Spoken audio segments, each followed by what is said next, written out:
అతను మనుషులు వచ్చి నా నార్సింగ్లో నా ఆఫీస్కి గోడలు దూకి లోపలికి వచ్చి నా కార్ని దొంగ కీ పెట్టి స్టార్ట్ చేసుకొని ఆ కారు దొంగతనం చేశారండి.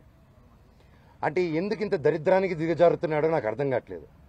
ఎందుకింత నేను కేవలం నా భైరవం నా కన్నప్ప మీదకి నా భైరవం వదులుతాను, ఇది కాదు మనం పోట్లాడాలంటే ఎండి ధరల మీద పోరాడదాం, పని మీద పోరాడదాం, హెల్తీగా పోరాడదామని నా భైరవం వదులుదాం అనుకున్నాం సినిమా.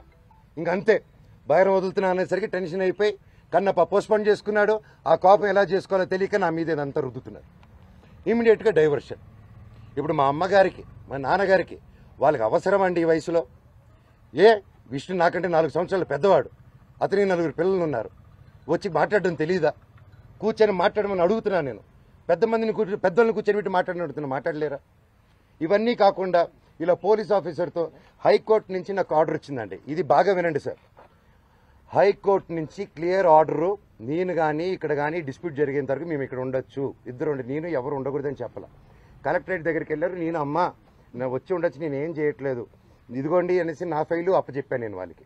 నేను వీళ్ళకి సినిమాలు పనిచేసినప్పుడు, నేను క్యాంపస్కి పనిచేసినప్పుడు ₹1 ట్రాన్సాక్షన్ వాళ్ళ దగ్గర నాకు వచ్చిందని చెప్పానండి. ఈ రోజు వరకు ఈ మనోజు ₹1 తీసుకోలేదు నా కుటుంబం నుంచి, ₹1 తీసుకోలేదు ఏ సినిమాకి. నేను బయట ప్రొడక్షన్ హిట్ కొట్టి బయట ప్రొడక్షన్లో చేసుకొని ఒకటి హిట్ కొడితే చాలు తీసుకొచ్చి ఇక్కడ లాక్ చేసేస్తాడు. విష్ణు కంపెనీలో 25 films నువ్వు చెయ్యి.